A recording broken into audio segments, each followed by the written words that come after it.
Hey everybody, welcome back to Word Balloon, the comic book conversation show. John Suntress here. Man, I am so excited about this episode. Shelly Bond joins us on Word Balloon.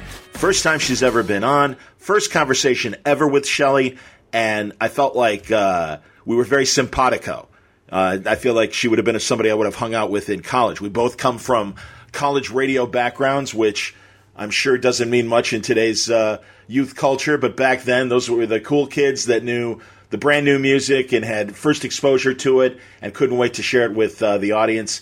And that love of music comes through in a lot of comics that Shelly edits to this day. Not only her wonderful run at Vertigo, but also her new imprint from IDW called Black Crown. It's great to talk to her about this. The first book from Black Crown is Kid Lobotomy, written by Peter Milligan, drawn by Tess Fowler. Lee Lowridge is doing the colors, and Aditya Bidikar, I believe, is your letterer. And I'm telling you, it's a great combination of artists, creators, and it's a wonderful look at the Black Crown imprint and what's to follow.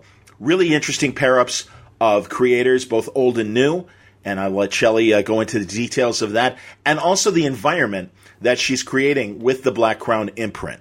Pretty neat stuff. We also get into some great autobiographical stuff of Shelly talking about how she got into comics, her early influences in terms of editorial leanings, and it's great. I love this conversation, and I think you're going to like it as well. Shelly Bond, for the full hour. It's more than an hour on today's Word Balloon. It's brought to you by the League of Word Balloon listeners. Thank you, League, for your support. I am heading towards Salt Lake Comic-Con coming up this week, this Wednesday, and I'm on a slew of panels. I hope you'll join me. I'll also have a table there. I don't have my table number currently, but first of all, on Thursday, I've got a panel at 3 o'clock called Spider-Man, 5 Stories That Define the Character. And then also at 7 o'clock, DC on Television featuring Arrow, The Flash, Supergirl, Legends of Tomorrow, and Gotham. On Friday, I have a couple panels as well. Sorry, I'm like scrolling as I'm talking here. Let's see here. There's Friday. Friday, I've got 2 panels, and they are the spotlight on Mike Zeck and John Beatty. Very excited to do this interview with that wonderful art team that was so important on so many great runs at Marvel, Punisher, Circle of Blood, Captain America, and the like. 6 o'clock, it's a panel about television on the Marvel side, The Defenders, Agents of S.H.I.E.L.D., Legion, a lot more, and that's going to be a fun conversation as well. I enjoy these panels at Salt Lake City Comic-Con because they're really great, very informative, and a lot of fun debate. On Saturday, a spotlight on Joe Rubinstein. This has been a long time coming. I don't think I was ready a few years ago to talk to Joe Rubinstein. I feel like I am now, and give him his due. A wonderful inker, the man behind Ohatmu, the official Marvel handbook. And then that's at 3 o'clock. And then 7 o'clock, King of the Zombies, the work and influence of George Romero. I'll be talking on that panel. And then finally at 8 o'clock, probably one of the last panels of the convention, Welcome to Riverdale, the talk of the town. That'll be great because, again, neat television panel. And I love Riverdale. I'm really impressed with how much it was fun. I'm really looking forward to Season 2. And I couldn't be happier for the people at Archie for having such a great TV series. I hope it's helping them out financially. And it certainly is helping a new generation love and appreciate Archie and the Riverdale gang. So pretty neat stuff. That's at Salt Lake City Con. I mention all this because the League of Word Balloon listeners, will you help me out to get to conventions, make new connections, hopefully network with some people and get them to come on the show. New equipment for the podcast. All of that is done through the sponsorship of the League of Word Balloon listeners. If you can spare it, do you think Word Balloon is worth the price of a comic book? Go to patreon.com/wordballoon. That's where you can subscribe. Or you can go to wordballoon.com and click on the Patreon ad there. It will take you to my Patreon page. Thank you very much for your support, League of Word Balloon listeners. Word Balloon is also brought to you by InStock Trades. At InStockTrades.com, there's some very neat sales going on at InStock Trades. For instance, there's the Last Chance sale, where you can save from 50 to 90% on a list of mostly out-of-print titles. There's also a great sale on Valiant books. Select Valiant books are up to 55% off. And there's a lot more savings on books that just came out this week on things like Legends of the Dark Knight, Jim Aparo, the hardcover Volume 3. Pretty neat stuff. Bob Haney and others do the writing. But this really goes back to Jim's classic runs on Brave and Bold, Detective Comics, Batman Family, The Untold Legend of the Batman, a great little miniseries that readdresses Batman's origins. But Jim Aparo, man, unique Batman artist. So much so that I remember a conversation with Neil Adams. I thought that maybe Jim Aparo might have been influenced by Neil's Batman, but Neil himself said, no. Jim Aparo drew his own Batman, which is pretty high praise coming from Neil Adams. 50% off for this book. It's $24.99. You can get The Punisher by Garth Ennis Omnibus, the hardcover. It's a new printing. It has a lot of great stories, 1,136 pages. It's got a great Tim Bradstreet cover. It's 42% off, $58 at InStockTrades.com. That's just the tip of the iceberg. Go there, check out the deals. You're going to find great books at great prices at InStockTrades.com. All right, without further ado, let's talk to Shelly Bond and get to know her. And I really do love talking to editors in general. But, man, there was just some sort of special alchemy going on at Vertigo back in the day. And Shelly was a big part of that. So I really love to get into the heads of the Vertigo editors, how they chose the talent, the projects they were all looking for and thought would be great. It's been a wonderful thing to talk to these people. Will Dennis was my first. Now I get to talk to Shelly Bond in detail. I'm hoping more conversations with former Vertigo editors come up in the months and years ahead. I wish DC would make more Vertigo editors, including the current ones available. They don't. I have to wait for them to leave. But that's fine, because Shelly's found a great new home at IDW with her Black Crown imprint. It's a pleasure to talk to her, so let's get to the conversation now. Shelly Bond on Word Balloon. Stephen told me to bring earbuds, and I, of course, forgot because I've been in the throes of deadline hell. I understand. And I've had such a crazy couple of weeks, but we put the Black Crown Quarterly #1 up to the printer today. Oh, that's great. I'm feeling exhausted, but yet exhilarated because it was a hell of a book to put together, and I'm so proud of it. Well, that's excellent. We'll talk about that as well. No, I'm really, honestly, I always had to wait for all of you that I really respect that worked at Vertigo to leave. Because DC would never let me talk to editors. And it drove me crazy. Yes. Oh, God. Yeah, okay. and truly, I've been aware of you and had meant to reach out to you at a convention or something, and the occasion just never presented itself. But Will Dennis, for years, I'm like, there's going to come a time that you're not working there, and you're going to sit down and do a talk with me. And he would always laugh, and he finally did with the book that he made with Jock. So... Yeah, I remember listening to that. Oh, my God. Oh, that's really nice. I'm so glad that you know what I do, Shelly. Truly, thank you. Listen, I do, and I listened to that a while ago, and then I was actually, in preparation, I was just trolling through some of the podcasts, and I was, of course, made the mistake of listening to Kelly Sue DeConnick. So talk about, setting yourself up for, how can you follow Kelly Sue? She's the best. But you had some terrific people that you've talked to, and not just the usual suspects, which I think was interesting. I appreciate that. Well, like you, as I imagine we'll discover when we, get going here, I follow my taste. I follow the people that I really love and really respect their work. They're the people I want to talk to. I don't have a lot of X-Men conversations, and it's nothing against the X-Men. I just don't, I don't care about the characters. And so fine, God, I want to say Milligan probably even wrote an X-Men thing. Well, of course, he did Aesthetic and X-Force, of course. Yeah, sure. See, and there you go. Now, I love Milligan's work, and I even broke habit and read those, but yeah, for the most part, it's, I just, if I don't care about the subject, it's like, I really don't want to, bother. And certainly that goes with creators. And sometimes it's great that the creator-owned world is getting as good as it is. Because a lot of times, in fact, I just tweeted about it, I hate when one of my favorite writers or artists are working on a subject that I really don't care for. And I don't know. So that's my old school kind of tie to the old characters, where it's like, nope, don't care about the X-Men. Don't even want to read it. Versus, but this is a great creator, and I really, I do love their work. So it's great that they're able to do their own thing.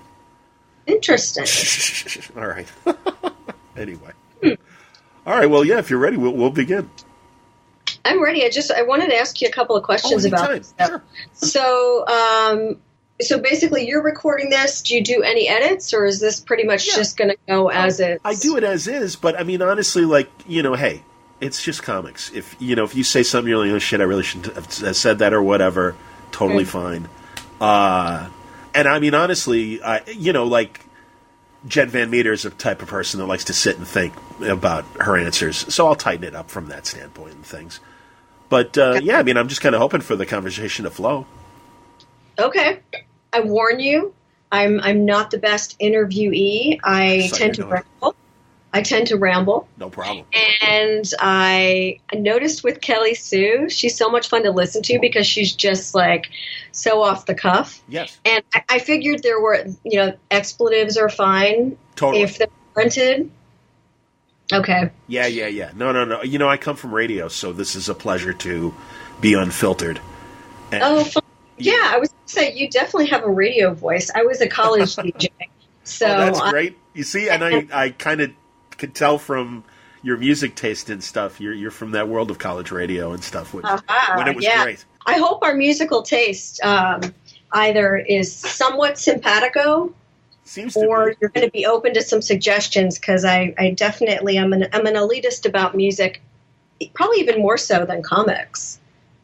I believe that, and I don't want to leave our game in the locker room, but as far as our talking about this on the air, but yeah, I sense that, and it is truly your love for music obviously comes through in the projects that you work on comic wise, so that doesn't surprise me. But yeah. I mean, really, like CMJ, the magazine. Oh yeah. I mean, when I first started in college radio, it was still on legal paper. Yep. Yeah, okay, and it was like more of like a newsletter that came in a big fat envelope and everything rather than a proper magazine. You see, there you go. Atta girl. I know exactly what you're talking about. A lot of my closest friends in college went on to do radio or work for like A&R men and stuff.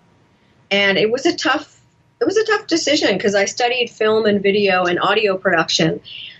And I loved being a DJ because of the time. It was the best time to be a college DJ back in the late 80s. Music was just incredible, and that was like where my heart and soul was. But I also loved editing. I loved film. Sure.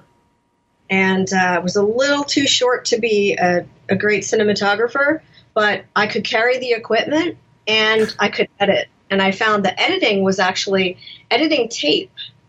Back in those days, is not unlike editing comic books in so many ways. I mean, you're still deciding how you want to tell the story. So it's fascinating to me if you think about it. I completely agree. And as someone that, does a lot of audio editing in my day job and stuff, or did, I should say. Yeah, no, I get all that. If it's okay, I wouldn't mind leaving that in the conversation. Yeah, of course. All right, here we go. Because I don't want to leave it. No, for it. All right, here we go then.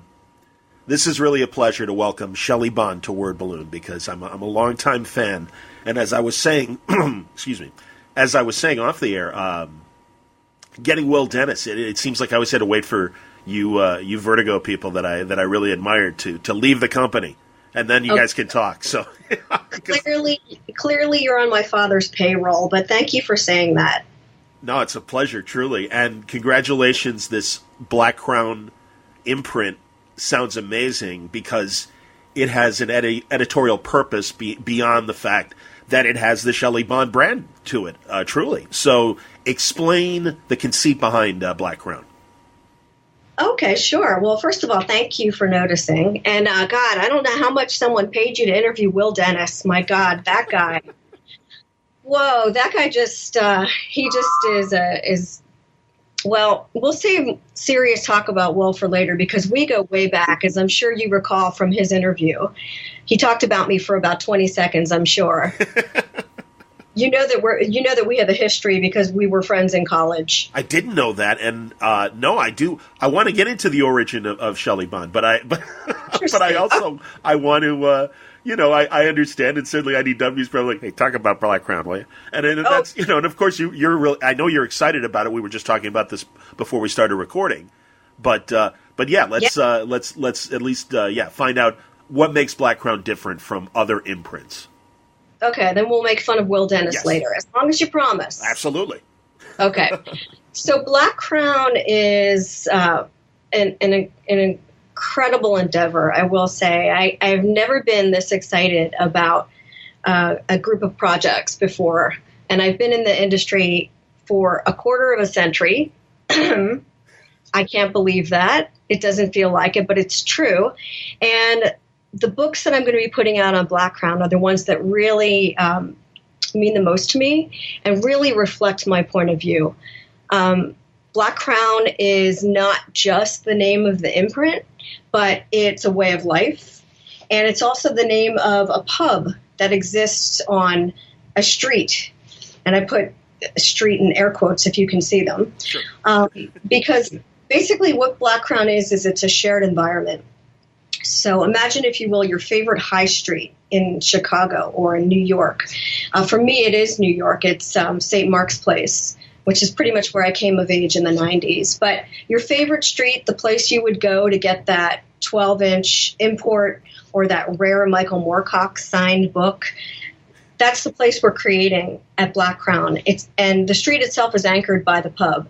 And all of the comics that come out through the Black Crown imprint can commingle and corrupt and sort of interact in each other's books as little or as much as they want.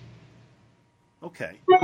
Well, and then, so yeah, as you say, a shared environment was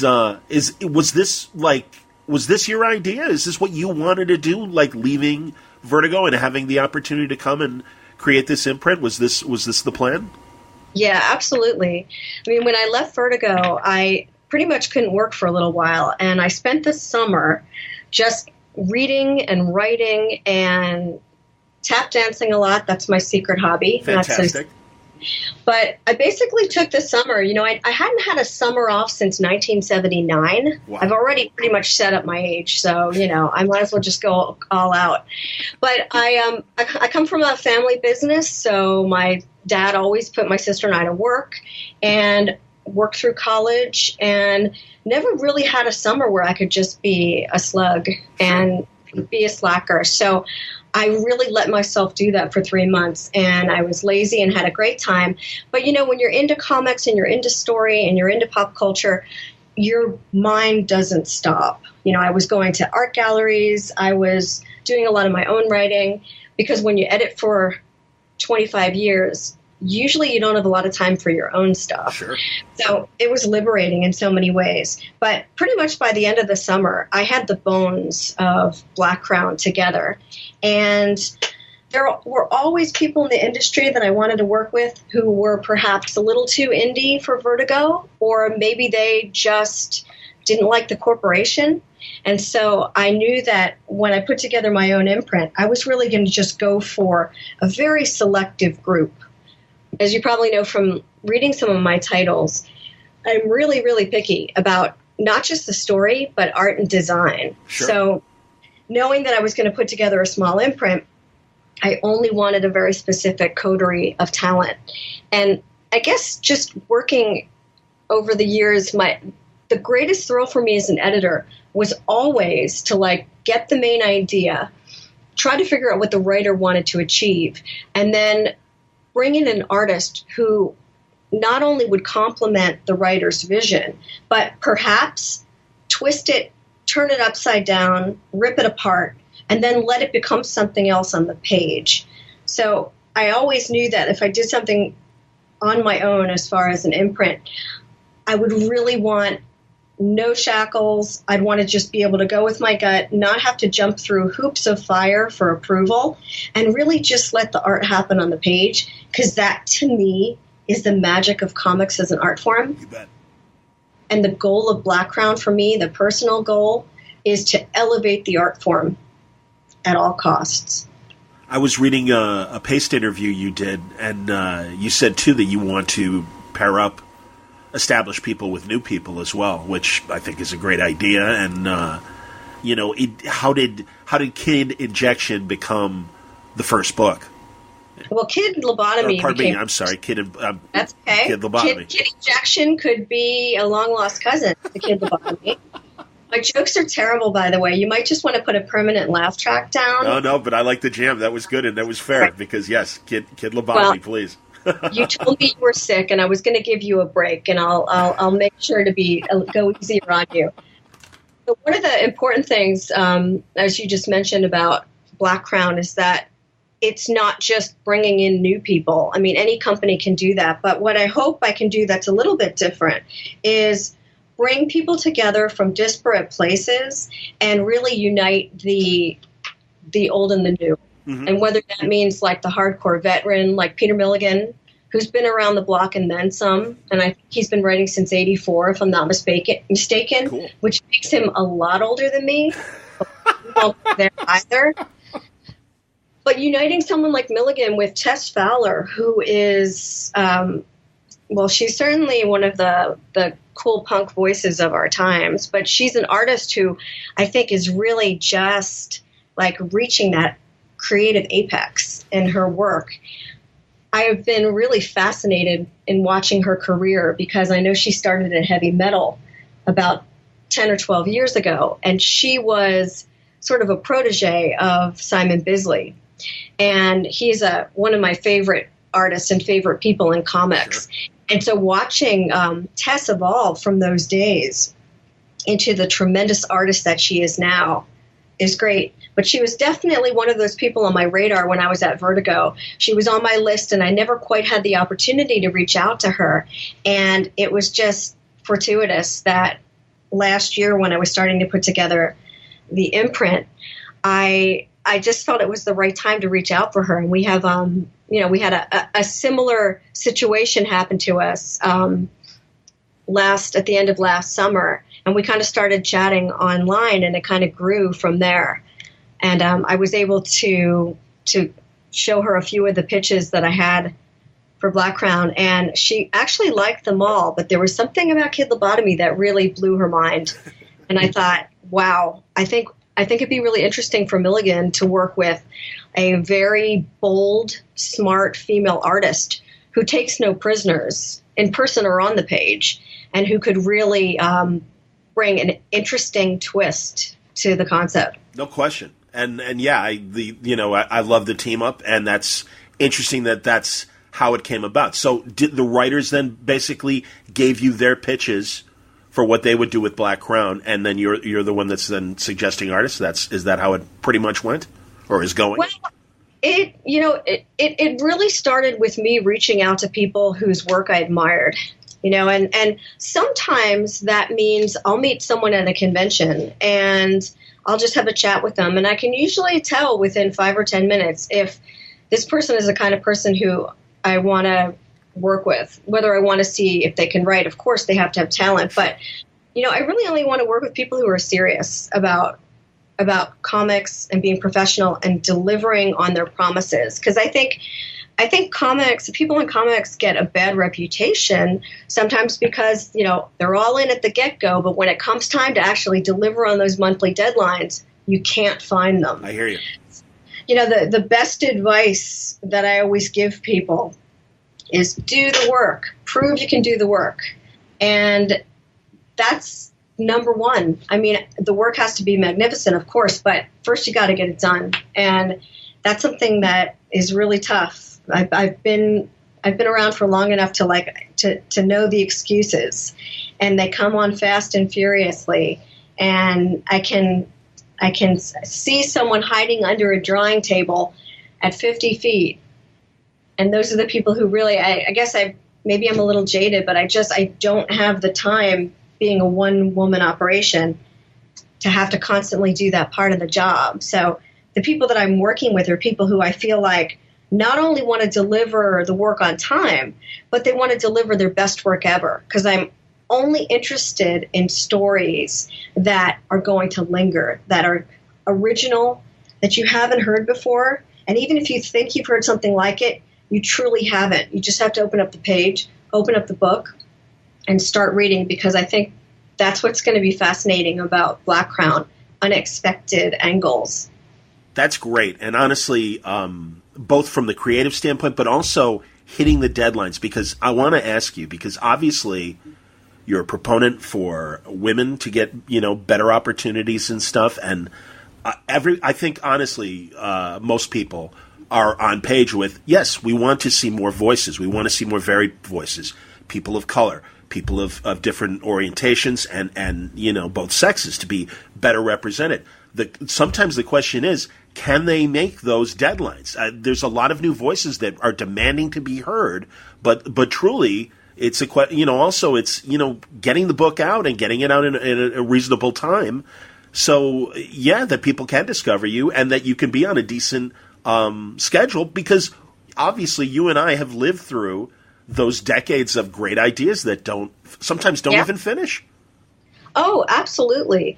I mean, I think we're living in another golden age of comics right now. My God, there's so much out there, and you can virtually edit your own. You can publish your own comic very easily, and you can get noticed. But yeah, quality is a big one, and also just actually fulfilling your promises to both, not just to your editor, but the retailer and the consumer. Yeah. So it's a really interesting time. But that said, it's scary because when you go to the comic book store, there are so many choices. Everybody has $4. Like, what are you going to buy? Do you want to buy the book that looks pretty, that has very minimal dialogue that you can read while you're standing there, by the shelf? Or do you want to read a comic that when you open up, it grabs you by the throat, pulls you into the world, and requires multiple readings? Well, the latter is a Black Crown book, by the way, in case you didn't know. But it's a really interesting marketplace. But, it's funny, as you know, as a longtime Vertigo reader, Vertigo was always, first and foremost, great about diversity. And I could talk to you for days about that, but I'll just name drop a couple of things that I'm sure are on the tip of your tongue. But if you think back to Sandman, that was the catchphrase with Sandman was always like, oh, that was the kind of comic book your girlfriend would steal from you, and then she'd give to her friends. And then it became much more than that, because people just started to read it because it was just, a wonderful, rich tapestry, mythology, great art. But if you look at it and you think back to Doom Patrol, I mean, Rachel Pollack was writing Doom Patrol after Grant Morrison left the book. I mean, Lou Stathis hired her to write that book, and I think she was one of the first transgendered people to write comics, certainly for a mainstream publisher. What a tremendous achievement. He's one editor who doesn't get mentioned much. I'm glad you did. Yes, please, go on. Now, he was a mentor to me, and just he did incredible books. And he was also someone who firmly believed in the comics and music connection. And I think that's one of many things we had in common. But he was an editor at Reflex magazine. And when he came to Vertigo, I was really pissed off. I was Karen's associate at the time, but I wanted to be a full editor. And she told me when I joined Vertigo that as soon as I was ready, she would promote me. So she had the slot open, and I thought I was going to be a shoo-in because I was editing Shade at that time, and Neil Gaiman seemed to be pretty happy working with me. I was getting a lot of props, but she hired Lou Stathis, and I instantly despised him because I felt like that was my job he just stole. But after listening to him speak so eloquently about music and comics, and he edited Howard Chaykin's Black Kiss, I wanted to slap him in the face just for that. But we became friends because I just respected him so much. And his philosophy was really that people that like pop culture, we're all cut from the same cloth, and we're definitely the weirder, darker, twisted side. But that type of material is exactly what I've always tried to imbue in my comics wherever I've worked. And the greatest thing about Black Crown is that IDW totally gets my vision, and they've rolled out the red carpet for me to do so. That's awesome. Well, how do you, as you say, it's a really competitive time right now, and it's really tough to get people's attention.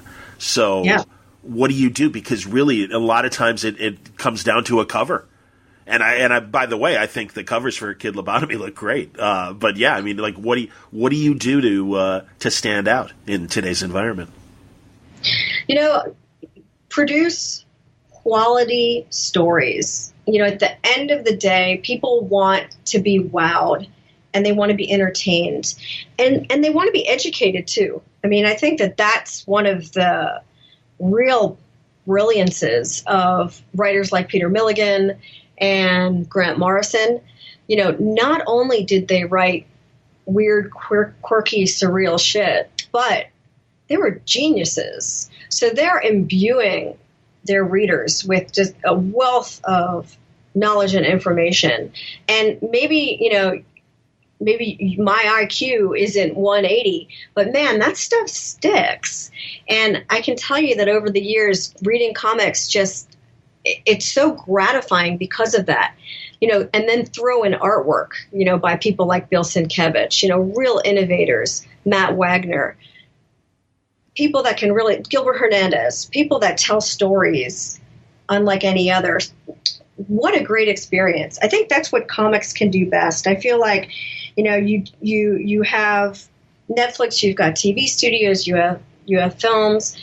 There are so many cooks, and art by committee is something I've never liked. You know, you have to be a team player when you work for a big company, of course, but it just, there's nothing worse than a watered down concept. You know, readers are smart. They can see it and they can smell it. And I think that's the one thing that I hope comes through with Black Crown. It's pure and it's true. These are comics that I'm putting together that I want to read. I want them to exist because I want them to live on. You know, I want them to be like comics that you put on your desert island list. Sure. Because that's how you pave the way for the next generation to keep raising the bar on art. And I kind of look at it sort of like what Warhol was doing with Interview magazine. You know, you just need to be at the right place at the right time, but no one's going to be waiting for you. You have to go after it. You have to go out and find interesting people. Yes. And if you believe in their vision, and then, you know, that's important to impart on the page, and then to create just a wonderful package, a reading experience to take on, you know, to kind of, to not just enjoy yourself, but just to kind of pass on to the next generation. Because I think that's what's, you know, what we're really talking about now is just, you know, how comics have become, you know, they've gone from such a niche format to like very much, you know, just commonplace in bookstores. And my son is 12, and of course everybody in his school knows what a graphic novel is. But you and I remember when that was a weird term. Like, what does that mean? We're living in an age where, because there's so much competition, I think, you know, you have to be selective about how you spend your money, and you want to get bang for your buck. And for me, the reason I go back to a lot of the music that I discovered in the 80s and the 90s is because I think there's such a power and such a pureness to what those artists were trying to say. And I think that it really helps to build your own personal manifesto in that respect. That's awesome. And yeah, I completely hear what you're saying, and I tend to agree. And I love your references to Warhol's Interview, for example. So for these books, because I hear what you say too, where you want these books to stick. I wonder if some of these really good image books kind of outlive their usefulness, and sometimes these series go too long. And coming from Vertigo, where, you know, 100 Bullets went 100 issues, and Scalped went 70 or 80 issues, however many it was. Sandman certainly had a good run. Hey, let me just interject by saying Fables hit 150. There you go. Okay. I'm proud of that one. Absolutely. That was one of mine. The great thing about that, I'll share a very quick story, but it's too cute. So Bill Willingham and I go way back. We started Fables. I knew from the phone call when he pitched it to me, I had shivers up and down my spine. I knew that was going to be a home run. I loved it. I wanted it. He didn't even really want to pitch that one to me, and I made him. I knew that was going to have longevity. And Bill always said he wanted to go longer than Sandman. And at that time, Sandman had ended at 75. And of course there were some spin-offs, but he's like, yeah, let's just like one up Sandman. Well, we doubled Sandman, Neil Gaiman, as I know you've noticed. And Bill and Neil are friendly and really admire each other's work. And actually, Bill got his start at Vertigo because I went into Karen and pitched Bill as a writer, and she hadn't been familiar with his work. She knew him as an artist, and she wasn't sure. And so I went to Neil. I said, Neil, I want Bill Willingham to do some work for Vertigo. I can't convince Karen he's a genius. And she said, well, give her Coventry, and I'll have a word with her too. And so I did, and we started Bill on a Sandman Presents book. So, oh, that's crazy. Bill adores Neil and vice versa. But the story, I think, is adorable because if you know anything about Bill Willingham's track record in the 80s, it's good and not so good because he worked on the Elementals, and then Kamiko went under, and then he was hard to find. Ironwood, was that one of the... It was. That was not one I worked on, but that was a Bill Willingham book. Okay, I remember that one, yeah. But it's funny because anyone that remembers working with Bill sometimes says Bill was hard to find, and he didn't often deliver, and then he would just kind of skip town. And I know that from experience because I used to have to track him down on those last issues of the Elementals. Okay. But I digress. Let's go back to your point about Blackground. Okay, but yeah, and I was wondering in terms because those are the exceptions. Those are the ones that we stayed on the journey and stuff. And Fables, because it was such a large environment, could go in so many different directions and be so many different things. I wonder about some of these image books that have been great, but kind of after 20 or 30 issues, it's like, all right, are we as a consumer sometimes it's like, where are we going? We're not sure. As a reader. Sometimes you wonder if that's because there isn't an editor on hand to ask the right questions. And I have some friends that work at Image who, Ed Brubaker and Sean Phillips are old friends of mine. We worked together for years at Vertigo. And I know so many people who work with Image, and some of them have editors and some do not. But as an editor, the job isn't the same thing for every book. Okay. An editor is a master control, has to be a Jill of all trades. What you don't know how to do, you have to fake. But every freelancer on every book, whether it's the writer, artist, letterer, colorist, cover artist, needs a different part of your brain. Some people are just right from the get-go. Brian Bolland is a cover artist, just a genius, magnificent, so much fun to work with. We had many long conversations about British music. Awesome. Sometimes we agreed. Sometimes we disagreed. We both agreed that the best New Order song was Age of Consent. I can use that. But then you have people who need a different part of your brain. Someone like Mark Buckingham, who was so integral for the success of Fables. He and I were daily chats. He was always a steady worker, but we were constantly in touch with each other. So you wonder if some of those books could benefit from an editor, if not from a story structure authority, maybe just someone to wake you up in the morning, or maybe someone to proofread your text because the kerning doesn't look good on your captions and you need to add some space between the F and the I. Certain fonts are deadly. So sometimes I wonder if it's just a matter of needing that person who isn't so invested, who's not the part of the creator-owned aspect of it, who can step outside of the moment and say, this sounds great, but it's not a 5-part storyline. It's a 3-part storyline, and then maybe you should do a guest story about one of the main characters so we can get more personal. So the editor's always probably going to say that, but I say that with love because as an editor, I feel like the way I approach every book is so different. And some people, like your very seasoned professionals, may not need someone to tweak their dialogue, may not want someone to remind them there's repetition on the page, whether it's the way somebody's mouth is open 3 times on the same page or whether somebody's missing a shoe. It all depends.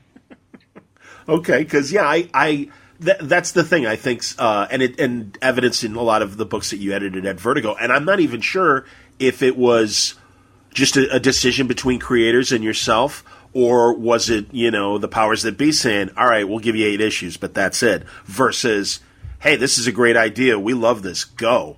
In the cases of Sandman and, Jason Aaron's, and got him scalped and, things like that. Yeah, whenever we would, certainly when I'd work for Comico or Vertigo. Uh-huh.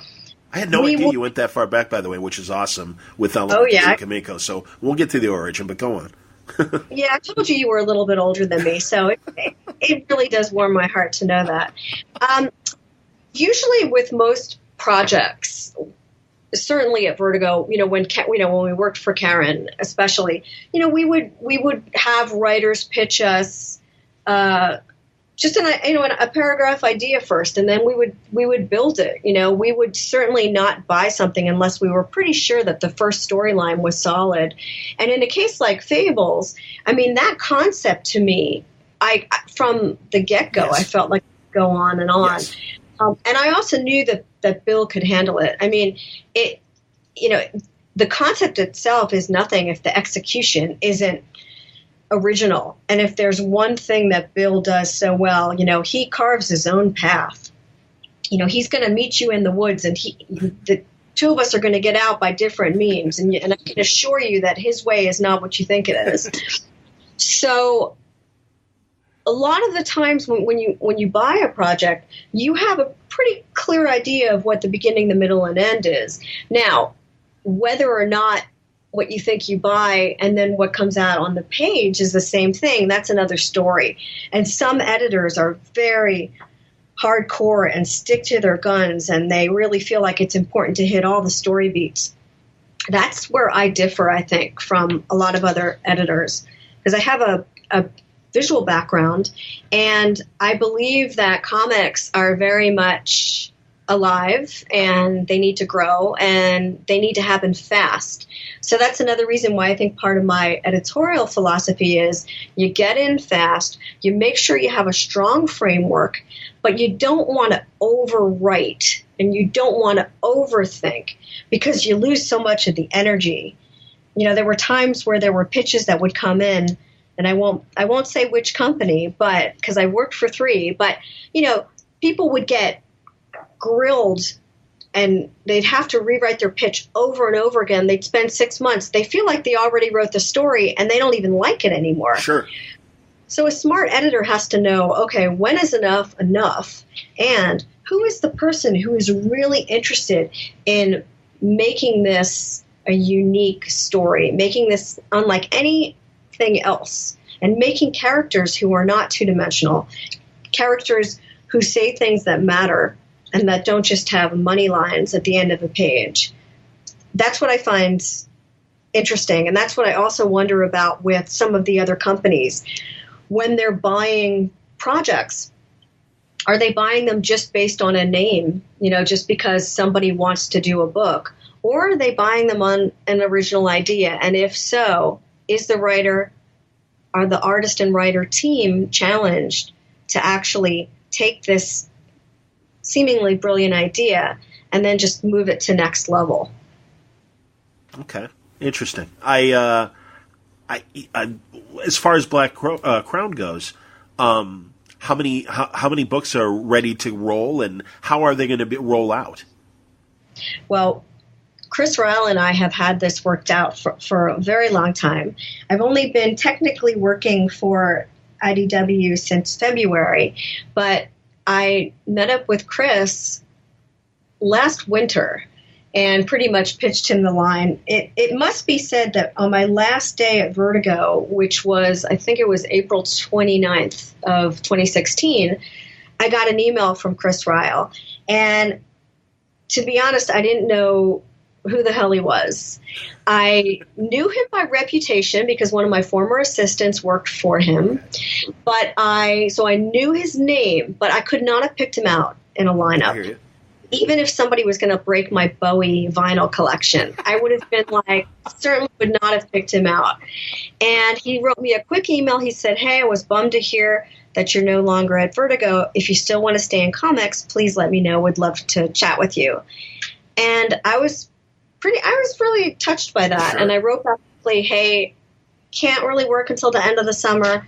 I'm going to send you my first resume. Then, of course, I did some quick background check on him. And, while his musical taste isn't bad, there were a few things in there like Motorhead. I wasn't 100% sure it was going to work out. But as soon as I sent him my resume and he called me in, for an interview, I totally knew he got it. Because unlike some people who said, oh, yeah, I loved your books, you did great work at Vertigo, he actually read my books. He wasn't just saying, oh, yeah, you worked on Sandman. Like, he knew I started on Sandman 48, and he knew that I was responsible for Dead Enders and Ed Brubaker. And he pretty much knew my career because I think he was one of those kids who discovered mature reader comics maybe before he should have. I'm giving him a prop here because I know he's younger than me. I don't know how much. But I think that was a fascinating time for comics readers back in the early 90s. And I think he was just along with us. He was one of the discerning crew of people that remember those halcyon days, the early days of Vertigo. There were nothing like those days. They were incredible and so liberating. And I hope that Black Crown brings that same kind of energy, because essentially I'm trying to ignite another comics revolution here. And this time it's coming with a soundtrack. I was going to ask, and that's excellent because I assumed there would be playlists for the various titles and stuff. Is that part of the plan there? Or? Oh, absolutely. And it's even more than part of the plan. I think that, I got into comics from reading Love and Rockets and also Matt Wagner's Grendel. And reading Love and Rockets, I wasn't a kid who was into comics. I discovered them in college. I had a screenwriting class, and my teacher used an issue of Empire Lanes by Peter Gross as an example of storyboarding. Interesting. And I didn't even read comics really as a kid. Maybe the occasional Archie Digest. I loved the Peanuts, though. I just was fascinated with Charles Schultz, so I read the books, but I wasn't a comics reader. I just presumed that comics were still superheroes, mostly men, misogynistic, women running around in bathing suits and high heels. I mean, the fact that they hadn't, even at that stage, it was 1987, the fact that they couldn't even put women in platforms. At least women can run in platforms, but the fact that men were putting women in stilettos and lipstick and still running around, I found that offensive, I can frankly. That, absolutely. So it didn't appeal to me on any level. But what my teacher showed us through Empire Lanes was that there's storyboards on a page, there's movement. So it's an illusion. And I found that fascinating. So to pull in the Will Dennis connection, he was in my screenwriting class, and I didn't really know him well, but he must have seen the look of fascination on my face, because he said to me, hey, if you think that's cool, there's a comic book store downtown. I work there. You might like some of the books. And of course I looked at him with utter disdain because I was a film snob. I only wanted to become like an auteur and move to London and make my own films that acknowledged the French New Wave. But I took him up on it, and I said, all right, I'm going to go see what this is all about. And when I walked into that store, it was like Dorothy and Oz. I saw Elektra Assassin, Bill Sienkiewicz's cover. It literally like jumped into my arms. Love and Rockets. Yeah. Grendel was on issue 16, 17. First issue of Hellblazer, I was hooked. That's awesome. That's fantastic. And also coming from that time too, because music videos back then were more ambitious. Oh yeah. When it was still, brand new, and so many filmmakers, came through those doors and stuff. Was that a thought as well? Did you want to do that leading up to film? I mean, Well, interestingly enough, I come from two family businesses. My father owns a dry cleaning empire that my sister runs, thank God. Cool. So she runs that so I can be a comic book editor. I hear you. That's a great, hey man, seriously, isn't it great that there are like those kind of grounded businesses where that, and I truly mean it, where it's like, oh, that's fantastic. Good for you guys. That's wonderful. Well, you have to remember that as a kid, I was forced to work at the sweatshop, and my dad would make me go upstairs and press pants and sort hotel laundry, while my sister would work downstairs in the air conditioning and be the receptionist. So, I'm certain that he was prepping her for a life of ruling the cleaning empire. So, but meanwhile, I was doing all the drudge work, but I can press a mean pants leg. So that's fantastic. In a pinch, if we're at a con, and you bring a wrinkly pair of pants, I won't charge you full price. That's good to know. I'll give you this. The other side of my family's in the beauty business, so you would think I'd be a total diva.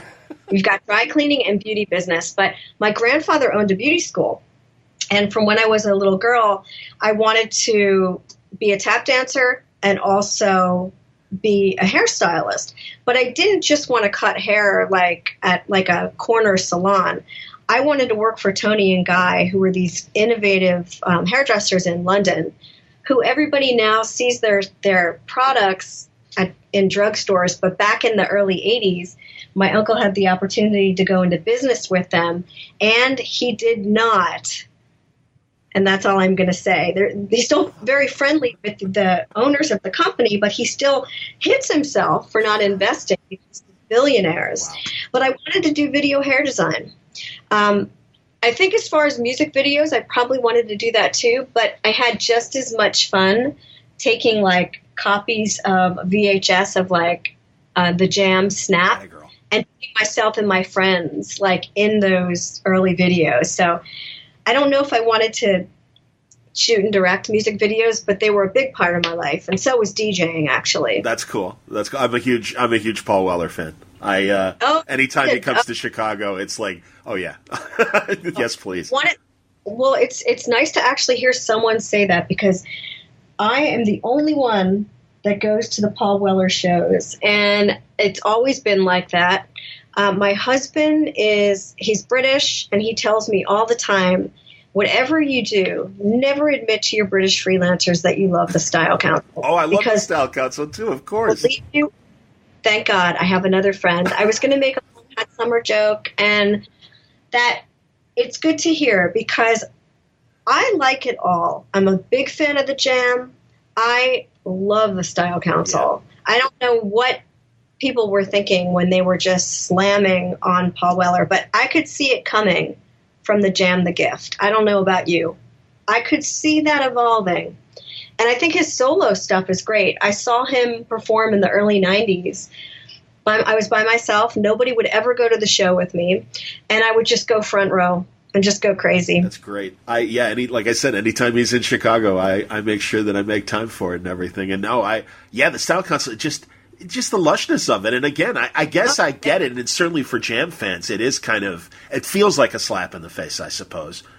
But you have to think about though, how extraordinary it was for him just to kind of at the height of their career, he decided to just take a left turn. Good for him. I mean, that's how you evolve. Sure. And that's how you innovate, and that's how you pave the way for the next generation, is by being brave, taking those chances. I agree, and swinging it back to Black Crown and everything. I'm really glad that IDW is giving you this opportunity to go this bold way. So, you were telling me off the air that you're just prepping is it a quarterly? Is that the plan for the magazine beyond the? Well, actually, let me go through the whole rollout with you, because I warned you that I get a bit chatty and I go off in tangents. So here's the real meat and bones of Black Crown for this first rollout. And again, it's something that Chris Ryle and I worked out many, many months ago. He's been a tremendous support to not just to me, but for the whole imprint, and also in supporting my husband, who is doing a lot of the design work, by the way. So here, I'm going to go through the rollout real quickly for you, and then I want you at the end to promise me you're going to ask me about the logo, because that's a great story. Fair enough. So basically, Black Crown launches in October with Kid Lobotomy, which is, I've said this in print many times, but you don't launch a new imprint every day. You got to go out there with guns a-blazing. And the debut comic for a new imprint is like a debut album. It's a statement of intent, and it's absolutely everything and more that I want to let the world know about the philosophy of Black Crown. It's dark, it's demented, not unlike Peter Milligan, and it also has a sense of Black humor. I love satire. I think it's important right now. We're living in terrible times. I mean, every generation can say that. I mean, there are social and political upheavals in every decade. We're living in some really questionable times right now. So I want to create comics that people can go to actually have a good laugh. There's nothing better than a comic that makes you feel like, hey, that was worth my $4. You can get a coffee or you can have a comic. And I want Black Crown comics to feel substantive and to have the kind of moxie and swagger of your favorite rock star. And I want the characters to be the kind of people you'll follow into a volcano. And that's exactly what you get with Kid Lobotomy. It's monthly. It comes out on October 18th. And in fact, we're debuting at New York Comic Con. And we have a panel on the Friday night and a signing in the evening at St. Mark's Comics, which is basically at St. Mark's Place, which is my high street, which is the street that was the inspiration for the Black Crown Street, which is the cross street of Comics and Chaos, otherwise known as Cannon Street and Great Yarn Street. So that's the first book, Kid Lobotomy, October 18th. A week later, on October 25th, is the Black Crown Quarterly. Okay. And you might know Vertigo put together a few quarterlies in a number of years back, and Will Dennis and I worked on those. CMYK and the SFX quarterly anthology. Will and I loved those books. Sure. I did one similar back in the day called Winter's Edge, and that was, I felt like people actually like the magazine format because they like to get a taste of different material. And so I thought it was really important for Black Crown to have a quarterly. And I wanted to imbue the spirit of the old Deadline magazine. Are you familiar with Deadline? Remind me, because I could, obviously it's a common phrase, but go on. Tell me about Deadline. Well, Deadline magazine, and it should have been right up your alley. You're the right age range. It was sort of the home of Tank Girl, and a lot of the early Steve Dillon and Grant Morrison and Philip Bond works. And it was hard to get. I only started reading it, to be honest, when I started working at Vertigo, because I certainly didn't get it at my local shop in Philadelphia. Me neither. And there you go. Right? Go on. So it was it was just a magazine that had a lot of short continuing features, whether they were 5 pages or 10-page features. It always had essays and music reviews, and I pretty much pitched this idea to Chris that it would be a compendium of all things comics, culture, and cool. So it was, in addition to, of course, like a 10-page story called Tales from the Black Crown Pub, which basically is set on the street, and you'll see characters from all the comic books making cameos. That's a regular 10-page feature that's written and drawn by Rob Davis. Are you familiar with his work? No, tell me. Oh, my God. All right. This is a talent that when you end this interview, I implore you to go order his books. He is an award-winning writer-artist. He did a book called The Motherless Oven. Okay. Does that sound familiar? No, but go on. He did a follow-up called The Can Opener's Daughter. And when I read The Motherless Oven, I tweeted out immediately that it was The Wizard of Oz meets 2001 with a soundtrack by The Jam. If that's not a book for you, I feel like I've gotten to know you pretty well in these past 50 minutes. That's a new book for you. But he's a British artist, and he is incredible. He's such a visionary. He's he's pretty much the whole package, and I feel like it's pretty hard to excel at writing and drawing and coloring, and he's like the trifecta, which is pretty much why I hired him to to do the regular story. He also, when I asked him about taking on this job, he pretty much said that he's constantly at the pub. His money turns to beer. All of his children were born of barmaids, and his soul has been eaten by spirits. So he is he's probably the worst person to handle this 10-page recurring story. But of course, I thought that made him the only person to actually do this story. So the book starts off with that 10-page lead, Tales of the Black Crown Pub. But then after that, we have so many different features. We have a 5-page feature called Cud, Rich and Strange. Are you familiar with the band Cud? No. Okay, again, as soon as you pause this interview, you need to get Leggy Mambo. Cud is the band that would have taken America by storm if Jarvis Cocker hadn't have gotten here first. So they were a band that got together in the 80s, and they're smart and cool. But I think the comics we were discussing earlier, when there's too much competition, some people get pushed out of the way. So Cud is a band that I discovered through my husband because he actually knew the band back in the 90s, and he did a little bit of album art for them. But the bassist of Cud is a comic book writer. And I'm not going to tell the whole story here, but there's a really funny origin story about how the comic book came to be. But basically, it's a story of the rise and fall of Cud, and they're still around. They've been around since, I think, 86, and they've never taken America, so I'm determined to get them to crack America. And this is a story told by the bassist, Will Potter, and the lyricist, Carl Putnam, and it's illustrated by Philip Bond. And it's told from the point of view of Will and Carl from the dying emperor's retirement home. And it's sort of about what their life was and what it could have been.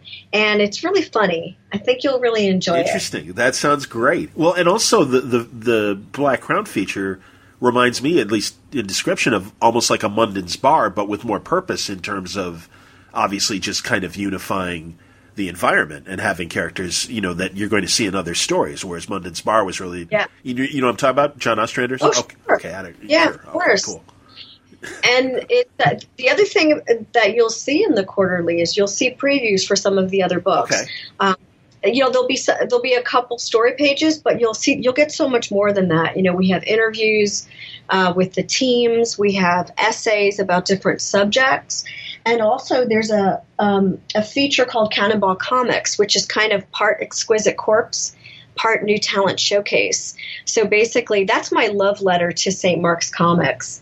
And I pretty much put together a comic shop and let a young talent come in and in 5 pages establish the comic book shop and also a potential story that he or she may want to tell as a recurring story in the quarterly. So the first one is really fun.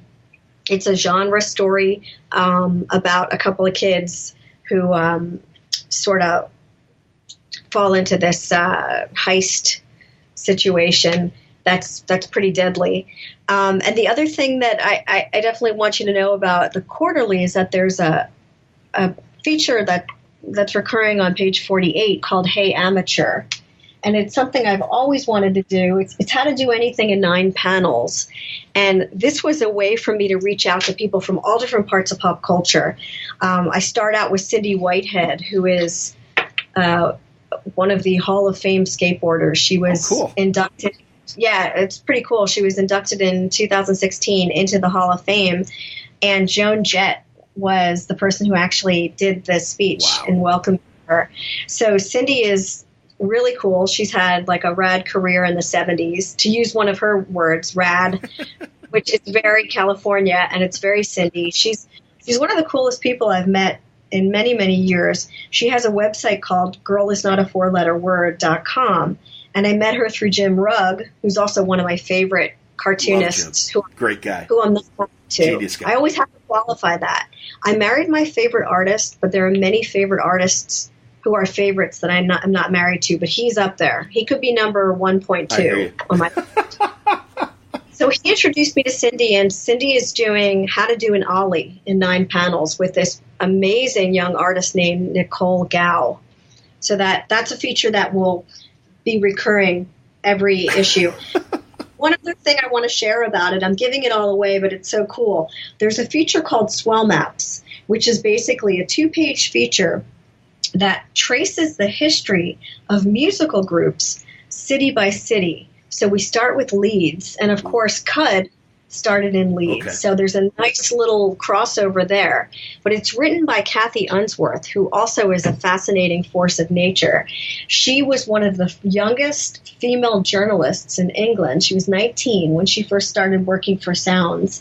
And then she went on to work for Melody Maker and many other publications. And so she's also a novelist, and she's just a brilliant writer. So she's going to be doing these features on bands. And so it's, like I said, it's just chock full of like comics, cool info, essays, and how-tos, and all kinds of special features, and a wraparound cover as well, and a poster, a pull-out poster. Can you believe Fantastic. it? A pull-out poster of a Frank Quitely image. Wow. What more could you want? Wow. From Quitely. That's awesome. That's fantastic. And, you know, and it's kind of, now I'm feeling my age saying this, but honestly, like, I really hope that a young audience really appreciates what you're putting together, because this is the kind of magazine I would be reading in the 80s, absolutely, and stuff, and I'm excited to pick up now. So, you know, I don't know. Let me throw in a couple of other books so that you can just to pique your interest. Assassinistas, which I mentioned very briefly, which is Gilbert Hernandez's book, is previewed in the quarterly, but it launches in December. Okay. So the first issue is out December 27th, and I paired Gilbert with a young writer who I'm convinced is now the it girl of comics, and she's just whip smart. I describe her as having the world-building chops of Grant Morrison with the romantic soul of Garth Ennis's Hellblazer run and the balls of Kelly Sue DeConnick. She is just unbelievable, and she's funny too. I think a lot of times you hear people saying that women and people of different genders and ethnicities get a break because of the diversity card. Well, I don't believe in that. I mean, someone has to wow me with their chops, with their prose, with their scene changes, with their ear for dialogue, you know, with clever phrases, with their storytelling chops. You know, it's, to me, a great writer is what's important. What's really important is that someone actually can get the job done and be original and not sound like anyone else on the page. And Teenie is all of those things, and she has incredible musical taste. What's her full name? Teenie Howard. Teenie Howard, okay. She's written a nice bit of things here and there. She was the writer of The Skeptics by Black Mask. Okay, which sure, is yes. And she also just finished an issue of Rick and Morty. Oh, great. Very cool. Pocket Like You Stole It, which is hilarious. She has a great sense of humor. And she also is writing a hack slash series. Oh, that's great. And she's the writer of Magdalena. So she's not a super newbie by any means, but I was thrilled to actually reach out to her and to hear that she was also a fan of some of my Vertigo titles, and that she was really interested in not just writing comics, but like changing the landscape. And like she's in it for the long haul. And I find that, you know, really her enthusiasm is really infectious. She is like a terrific salesperson because she has some retail experience, and she has been such a tremendous support for the line. At the end of the day, I think when you see what Gilbert Hernandez draws, obviously Gilbert, I mean, he was just elected into the Hall of Fame, the Eisner Hall of Fame this summer, right? I was there too. So to see Gilbert and Jaime finally get their due is great. You can really tell someone's talent, and I'm talking about a writer in this point, by seeing what the artist captures on the page. You know, and I've never seen a Gilbert Hernandez page look less than magnificent. What he's doing with teeny script is unbelievable. I'm excited. That's fantastic. And yeah, it's great. And it also reminds me to make sure that I get them both on an upcoming word balloon. That would be good. Terrific. It sounds wonderful. There's another book I want to tell you about because the writer's a journalist, and I think he would be another interesting person for you to talk to. His name is David Barnett. Okay. He's a journalist for The Guardian. He's a novelist, and he's about to be a comics writer, and I think that's what he's most excited about. Also a Vertigo fan from the heyday, read all the early books like all of us. He was a big Invisibles fan, and I think he even knew the issue when I took over the Invisibles, which scored him a few points. But, I had to put him through his paces before I was convinced he could be a great comic book writer, but he's a total natural. And he's doing a book called Punk's Not Dead, which basically answers the age-old what if. What if you were raised by a single mom and Sid Vicious, the ghost of Sid Vicious, is your father figure? Wow. And that book, that's a book that kind of like defies my original rule of bringing together a hardcore veteran with a punk neophyte, because both David Barnett, the writer, and Martin Simmons, the artist, are pretty new to comics. Okay. Martin is a British artist who did quite a bit of work on a book called Death Sentence that Titan put out that I might not have found had I not been at the Bristol convention some years back, and I met the writer Monty Nero, who just very politely came to one of my portfolio reviews, said nothing, sat down quietly, listened, and then just thanked me for letting him sit there, and then asked me if I would like a copy of his book. Well, I took it, ran out the door to catch a plane, read it on the plane, and was very impressed. And I've been watching Martin Simmons' work evolve over a few years, and I have to confess that when I was working with David Barnett on the pitch many months ago, I was trolling on Instagram, as you do, and I saw this incredible image that I thought was for sure a Bill Sienkiewicz drawing, because I follow Bill. Sure. Like, who doesn't? Yeah.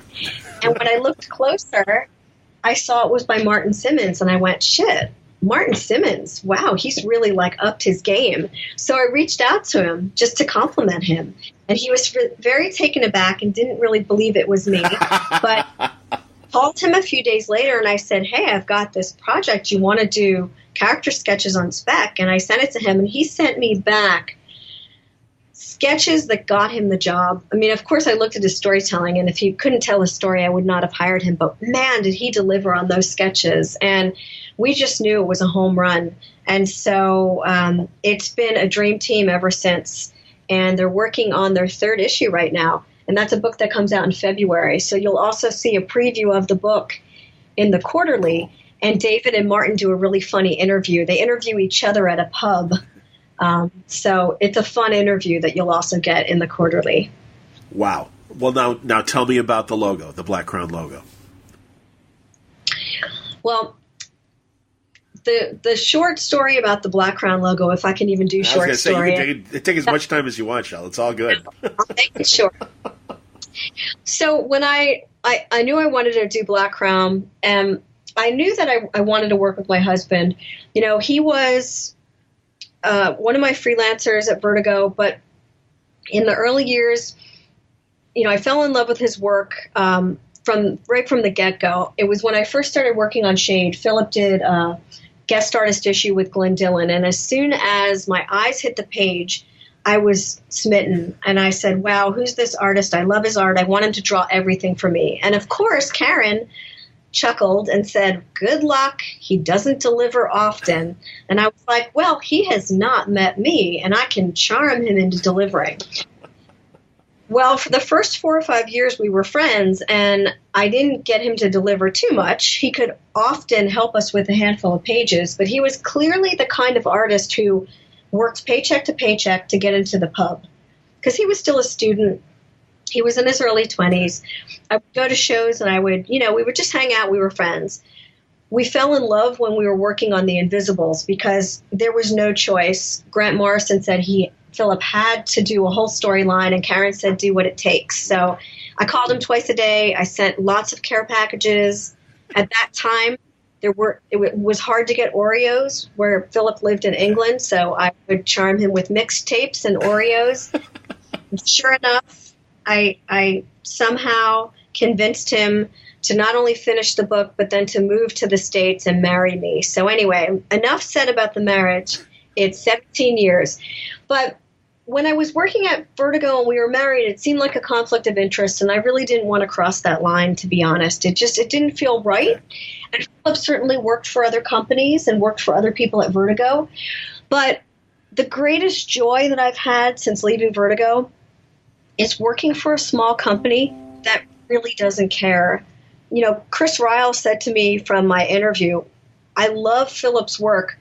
We want Philip to work here too. And I said, if you're okay with that, I would love for him to be a big part of Black Crown, because not only is he a great artist, but he's an incredible designer.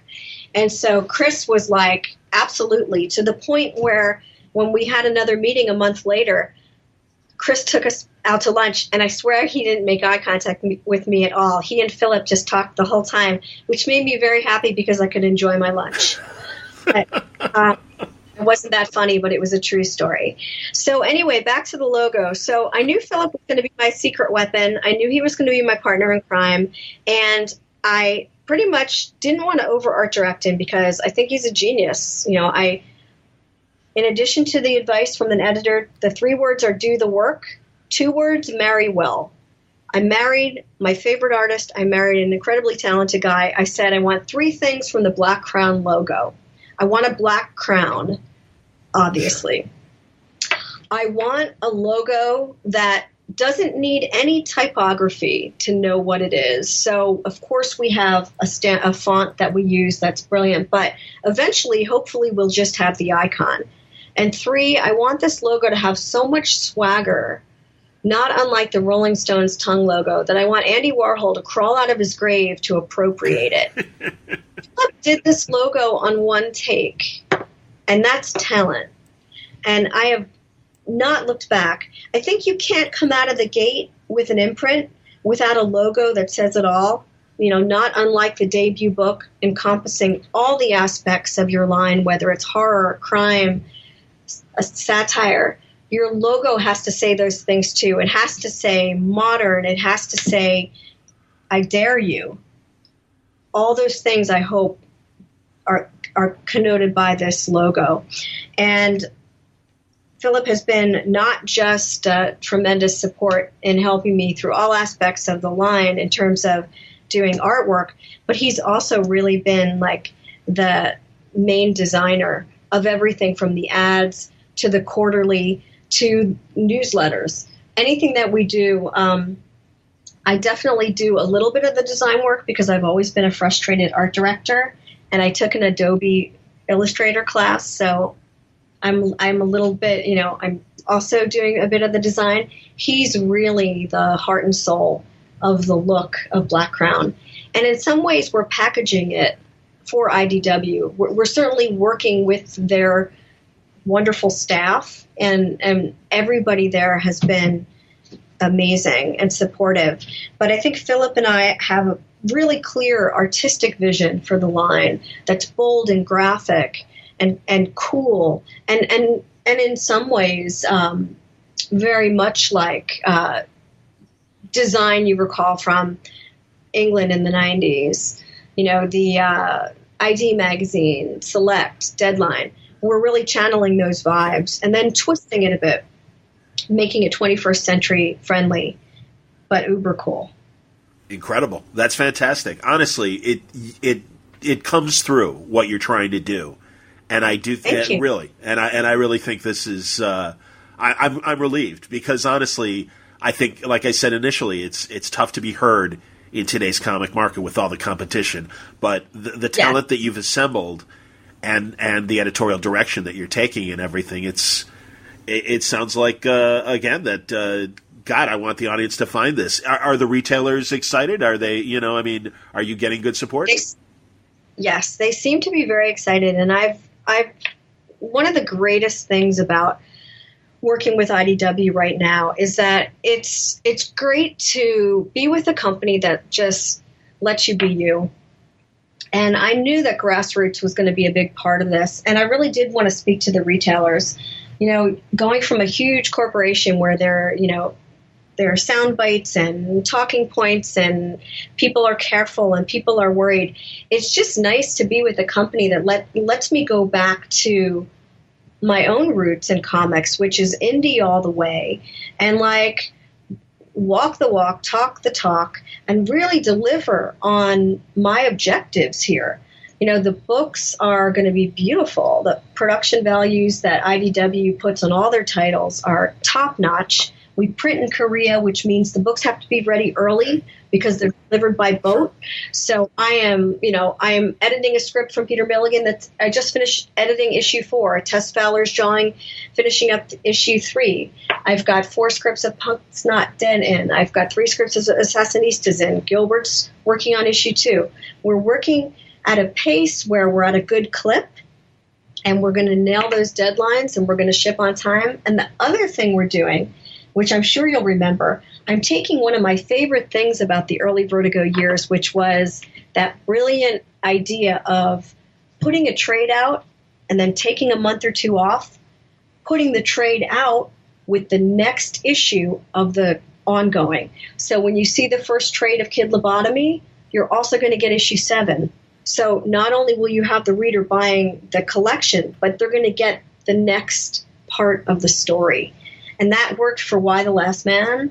And I think that's going to work well for books like Black Crown, because I think we need that little bit of a window just as a palate cleanser. And also, you know, life happens. Sometimes the teams lose steam. Sometimes tragedy gets in the way. You know, stuff happens. So I think about those things as an editor. You know, like I was saying, an editor's job is much more than copy editing. You know, it's so many things. Part of it is just, you know, seeing big picture, little picture, and part of it is, you know, making sure that the spines are readable at a distance, sure, and thinking about how the books are going to roll out, and thinking about what's best, you know, for the entire line. So I think you're going to see that there's a nice rhythm and a set of expectations for Black Crown books, not just in terms of the aesthetic of the art and design and the story that has gravitas, but also the delivery. You're going to see it. And the other thing I told retailers, which is important to me, I'm a periodical purist because I came of age like you, buying the floppy, as they were called. I'm going to make sure that there is something for the periodical reader that is not in the trades. IDW pretty much told me I could fill my pages. You know, my stories are between 20 and 22 story pages in the book. Well, that leaves me with like 8 or 10 pages where I don't have to just put lame ads for books that are irrelevant because these are mature reader books. I think My Little Pony is a really cool book. I love Tony Fleeks. Tony Fleeks and Christina Rice are the coolest people. And, like, I buy the book to support them. But I'm not going to advertise for My Little Pony in a Black Crown book. That's awesome. Do yes, that? Indeed. So we have had so much fun reinstating the letter column. And I'm getting Milligan back on letter column duties, which I don't know if you read Shade, if you know our letter columns were pretty funny back in the day. I'm sure you remember the Invisible letter columns. Both, actually, but go on. We want to set up a community again for people to really feel like they can articulate their thoughts. And it's not an online space. It's a space that's in the books like it used to be. And I want it to just be a fun conversation. And we're doing our own ads, which is like a hell of a lot of fun. Always, I'm a sucker for a pun, good, for better or for worse. So you're going to see a lot of fun ads for the other books, and of course a lot of free previews, because I still think the thing that you need to do is give people a little taste of what they're about to drop their money on. And I think that if you can't read 3 or 4 pages of a preview of a comic and know that you want the comic, the editor failed. You should be able to like something about that book or loathe it. Maybe you don't like absurdist horror. That's okay. But if it's quality and it's there and you're getting it free, hopefully you're going to say, wow, that does look good. I'm going to try that too. Because I think the Black Crown books will hopefully feel like the early Vertigo books, the ones where you could trust a Vertigo because of its name. Yes, the brand, yeah. Brand is the quality, and it is an imprimatur. And so that's my goal, is for people to just pick up the books because they're Black Crown, because they know the philosophy is sound, and hopefully it'll open up their minds. If it's not, their typical fare, perhaps they'll like it for other reasons. Gilbert Hernandez agreed to draw Assassinistas because he was really charmed by the pitch, but he was really blown away by the script because he doesn't have to say yes. Sure. To anybody. Absolutely. And he's the nicest person on the planet, but he said no to me before. So I know it's Teenie Howard's talent that got us here, and I can't wait for you to see it. Well, that's great. No, and truly, again, the roster that you've assembled immediately made, I think, a lot of people take notice. And yeah, like I said, the enthusiasm and the energy that you're expressing is really coming through and showing that it is something beyond just an imprint.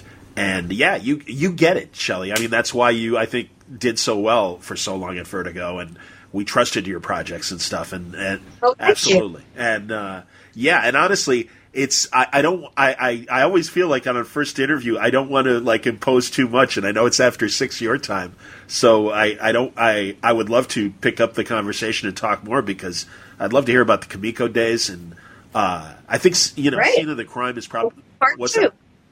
I said let's do a part two sometime. Truly, and yeah, and we'll follow the progress of Black Crown as well. But no, it's.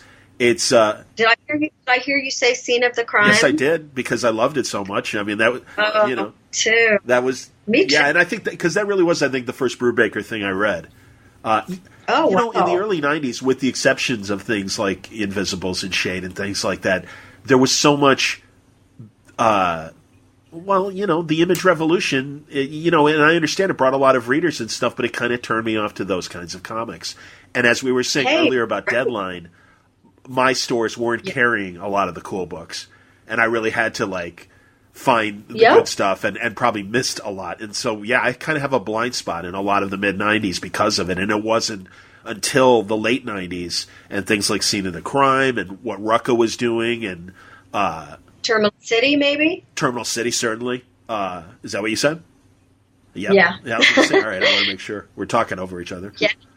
Oh, no, definitely. Yeah, listen, I hear you loud and clearly. I wasn't part of the Image Revolution either. The things while I was working at Vertigo, my number one favorite comic to this day of all time, it's a tie. It's Love and Rockets and Stray Bullets. Sure. Yes. I mean, I thought David Lapham. Awesome stuff. My God. My tiny mind. I completely agree. I was lining up for that comic, and every time I read it, I felt like I needed to take a cold shower and seriously have a drink and a smoke and then read it again. I mean, it was the kind of book, it just it cut open the heart of everything I was thinking at the time about America, about my contemporaries, about suburban life. Yeah. Absolutely. And I couldn't wait to work with him one day. So we should definitely have a part two, because I do have to run, but it's been so great chatting with you. And thank you so much, really, for all your time and your kudos. It really is great to talk to people who kind of were back there in the heyday of Vertigo. Those were real glory days, and Karen and I had such a ball working together. We were so different, which is why I think we made a hell of an editorial team, especially those first formative years. And I'm excited for her books too, because we have such different points of view. And I just think that between the two of us being out there again, look out, straight. Marketplace. Damn straight. Good stuff. No, that's the thing, and honestly, not based on your work and also this conversation, I get excited and my shorthand is always "you get it," and that's the thing. And Karen clearly gets it as well, and I'm really glad you're both back and doing really interesting stuff. And Black Crown clearly is going to be a force to contend with, and I can't wait. So yes, we will do a part two. But really, thank you for your time, and it was a real pleasure talking to you. Oh, you too. Thank you. Pretty neat. I cannot wait to meet Shelly Bond at New York Comic-Con and thank her for the wonderful conversation, and I certainly hope she will come back and have more of them as IDW's Black Crown imprint grows and matures. I'm telling you, it sounds like a hell of a lineup. I'm genuinely excited about this imprint, and I think you should be as well.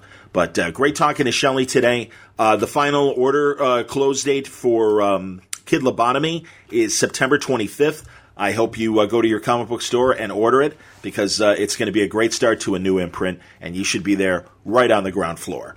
Hope you enjoyed today's Word Balloon brought to you by In Stock Trades at InStockTrades.com. There are great books that are on sale right now at In Stock Trades. Things like the Harley Quinn Trade Paperback Volume 3, Red Meat. John Timms and Amanda Connor are your art and writing team. Of course, Jimmy Palmiotti as well. Joe Michael Linzer, did he do the cover? Sure looks like he did. It's a great cover, and it's a great collection of Harley Quinn issues 14 through 16 and the lead stories from 17 through 21. 168 pages, 42% off, $9.85. Check out Matthew Rosenberg's Kingpin with Ben Torres on art chores. This trade paperback is Born Against. A great selection. It's the first 5 issues of Matthew's Kingpin series. It's 112 pages, 42% off, $9.27. You can get Guardians of the Galaxy New Guard, Trade Paperback Volume 3, Civil War, written by Bendis and Valerio Scheide, I'm going to say. I'm guessing it isn't shitty. And he does amazing art. It's 136 pages. This covers Bendis' run of Guardians of the Galaxy from 11 to 14. Material from Free Comic Book Day from 2016, which was Civil War #1. But neat collection of this is when The Thing joined the Guardians. It's 42% off, $11.59. Find your own books at InStockTrades.com. You're going to be able to. All you need to do is look up your favorite writer or favorite artist. You're going to find great books at great prices at InStockTrades.com. Thanks for listening to Word Balloon. More great stuff coming up later this week. I've got San Diego Comic-Con coming up, so we'll bring you the panels from that, and also more great interviews. Man, the hits just keep on coming. There's a reason why I'm releasing them 2 at a time. It's to accommodate these creators that want to let you know about these books. Declan Shelby was the other release from today, if you didn't know. Check it out, a wonderful conversation with him about Savage Town, the new book from Image that comes out on Wednesday. But really great stuff. It's been a wonderful September, and it's all thanks to the creators who are willing and want to come on to Word Balloon. I am always flattered by that willingness to join us for these great conversations, and I'm happy to share them with you. Until next time, Word Balloon is a copyright feature of Shaky Productions, copyright 2017.